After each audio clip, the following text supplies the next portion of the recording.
খামেনিকে হত্যা করে রীতিমতো নিজের পায়ে কুড়াল মেরেছে ইসরায়েল ও যুক্তরাষ্ট্র। খামেনির ফতোয়ার কারণে এতদিন পরমাণু বোমা তৈরি থেকে বিরত ছিল ইরান। এখন ইরানের তরুণ নেতৃত্ব পরমাণু ছাড়া আর কোনো উপায় দেখছে না। খামেনির ফতোয়া তুলে নেওয়ার কথা ভাবছে প্রভাবশালী নেতারা। আন্তর্জাতিক পারমাণবিক অস্ত্র বিস্তার রোধ চুক্তি থেকে বেরিয়ে যেতে তোড়জোড় শুরু করেছে তারা। সংসদে প্রস্তাব উত্থাপনও করা হয়েছে। তেহরান বলছে পরমাণু অস্ত্রের অজুহাতে অব্যাহত পশ্চিমা হামলায় চুক্তিতে থাকা এখন অর্থহীন। চলুন পরমাণু বোমা তৈরি নিয়ে ইরান ইসলামিক রেজিমের অভ্যন্তরে সবশেষ কী আলোচনা হয়েছে, কী চলছে, কত দূর এগিয়েছে তা জানবার চেষ্টা করি।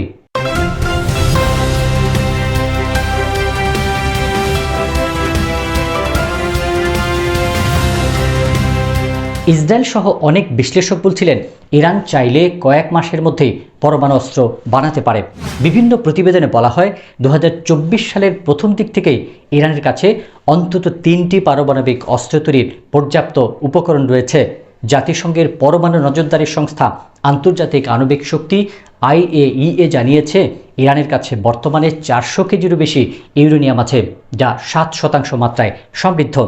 পরমাণু অস্ত্র তৈরির জন্য প্রয়োজন 90% মাত্রার ইউরেনিয়াম। এই অজুহাতে 28 ফেব্রুয়ারি থেকে ইসরায়েল যুক্তরাষ্ট্র একযোগে হামলা শুরু করে ইরানের উপর। তবে ইরান বারবার অস্বীকার করেছে। তেহরানের দাবি, খামেনি পরমাণু অস্ত্র তৈরিতে নিজেই ফতোয়া দিয়েছিলেন 2000 সালের দিকে। এছাড়া পরমাণু অস্ত্রের বিস্তার রোধের চুক্তির সদস্য হয় পরমাণু বোমা তৈরির প্রশ্নই আসে না ইরানের। 2019 সালেও দেশটির তরুণ বিজ্ঞানীরা ইরানের সর্বোচ্চ নেতা খামেনির কাছে গেলে খামেনি বলেছিলেন পরমাণু বোমা তৈরির সামর্থ্য থাকা সত্ত্বেও ইসলামী অনুশাসনের ভিত্তিতে পরমাণু অস্ত্র ব্যবহারকে তিনি হারাম ঘোষণা করেছেন। তবে ইসলামিক রেভলিউশনারি গার্ড কর্পসের নেতারা আয়াতুল্লাহ আলী খামেনিকে জানিয়েছিলেন পশ্চিমা বিশ্বের অস্তিত্বের হুমকি মোকাবেলায় ইরানের অবশ্যই পারমাণবিক অস্ত্র থাকা উচিত। ডোনাল্ড ট্রাম্পের দ্বিতীয় মেয়াদে এসে কয়েকজন শীর্ষ নেতা ইরানের কমান্ডার পারমাণবিক বোমা তৈরির পক্ষে জোরালো অবস্থান নিয়েছেন। খামেনির উপদেষ্টা কামাল খারাজি 25 নভেম্বরে বলেছিলেন ইরানের পারমাণবিক অস্ত্র তৈরির প্রযুক্তিগত সামর্থ্য আছে, শুধু খামেনির ফতোয়ার কারণে এতদিন তারা বিরত ছিল। খামেনির মৃত্যুর পর সেই ফতোয়া নিয়ে আলোচনা শুরু হয়েছে। নতুন সর্বোচ্চ নেতা ও তার ছেলে মোস্তফা খামেনির সিদ্ধান্তের উপর নির্ভর করছে এখন। সরকারের প্রভাবশালীরা বর্তমান নীতি দিয়ে প্রশ্ন তুলছেন এবং পরিবর্তনের দাবি জানাচ্ছেন। ইসরায়েলের হামলায় নিহত ইরানের নিরাপত্তা প্রধান আলী লারিজানির ভাই ও কট্টরপন্থী রাজনীতিবিদ মোহাম্মদ জাওয়াত লারিজানি মার্চ মাসের দ্বিতীয় সপ্তাহে একটি সাক্ষাৎকারে পরমাণু প্রতিরোধে NPT চুক্তি থেকে বেরিয়ে যাওয়ার আহ্বান জানান।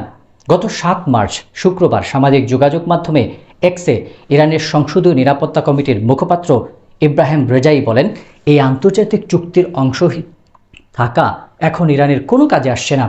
তেহরানের প্রতিনিধি মালেক শারিজাইতে বলেছেন এ বিষয়ে একটি জরুরি বিল সংসদে উত্থাপন করা হয়েছে, যা দ্রুতই পর্যালোচনার জন্য তোলা হবে। এই বিলে NPT থেকে বেরিয়ে আসা ছাড়াও 2015 সালের পারমাণবিক চুক্তির সব শর্ত বাতিলের কথা বলা হয়েছে।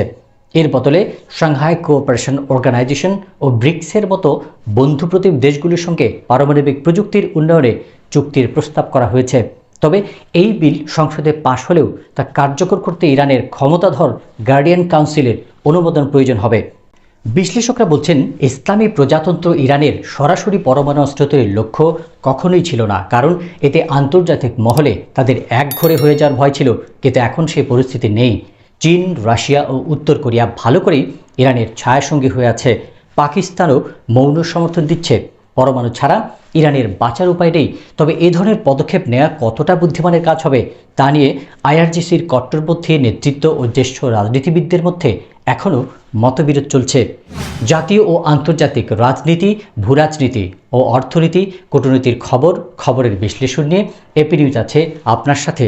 আপনি থাকুন এপি নিউজের সাথে।